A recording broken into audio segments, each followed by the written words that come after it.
since we just went over the brakes and stuff, I'm going to go over a little bit of reasons why.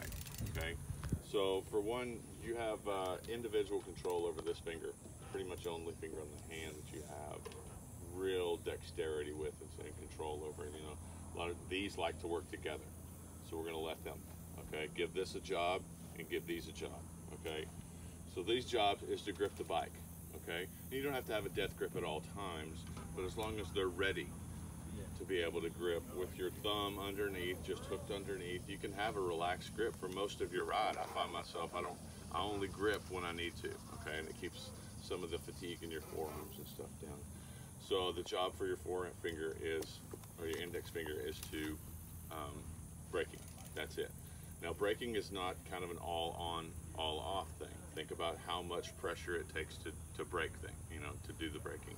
Now that is variable on your, you know, on the trail, depending on how steep it is, how fast you're going, how fast you need to brake, you know, how quick you need to come to this stop. There's a lot of variables involved in there, and the more you ride, the more you're going to start instinctively knowing, I need more braking, I need to do this and there, and we're going to give you some extra tools for braking today. It's going to make your braking a lot more powerful and useful and stuff. But for the most part, just knowing the fact that it's not all the way try to pull it all the way to the handlebar thing. You know, think about kind of your, whenever you put on toothpaste in the morning, you know, you're a little bit, you're applying as much as you need. You're taking into account how much you're getting, and you know, if there was a bubble there, you're a little bit more. But if you just give it all, you make a mess. Same thing on the trail. If you just give it all, and with too much force, which meaning more fingers, the more fingers you use, the less you're giving up some on the hand, or the grip of the bike.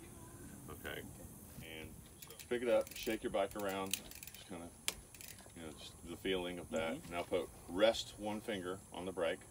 Don't pull it, just rest it on the brake. Okay, same thing, lift your bike up, move around. Okay, now rest two fingers on the brake. Don't squeeze, just rest them.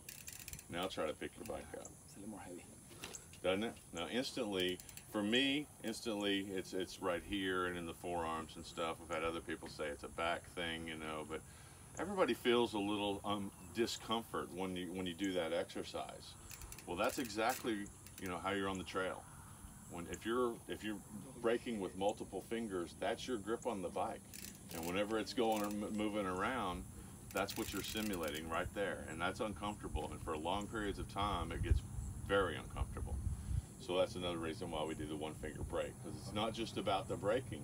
Your brakes are nice and strong. They only require one finger, but we really need the rest of your hand to have that job of keeping your contact on the bike. Okay. Better. I know, I that was started better. a bit, but yes, I know. Rate that heel drop.